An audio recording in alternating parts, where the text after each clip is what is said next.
Hello, welcome back to the channel. Today we're jumping straight into how you can use Notion for classroom management. First off, you'll need to create a new workspace in Notion. This workspace will be the central hub for all your classroom activities and resources. The reason we do this is to bring all our classroom management tools under one roof, making it easier to navigate and organize. Now that we've done that, let's create pages within this workspace for different purposes. For instance, you may have a page for assignments, another for grades, and perhaps one for student profiles.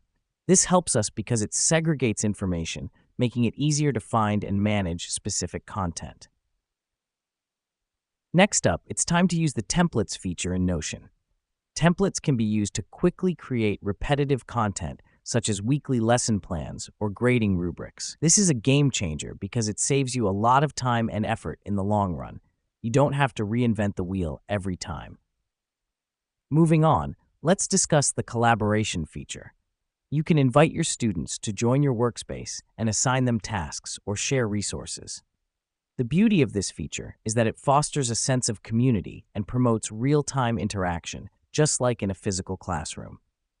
Finally, make use of Notion's integrations.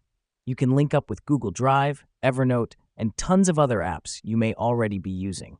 This helps to create a seamless workflow as you can access and manage everything from this single platform.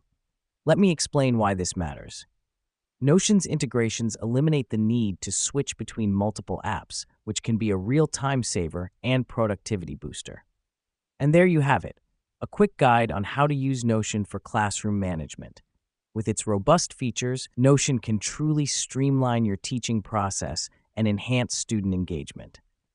Thanks for tuning in, and we'll catch you in the next.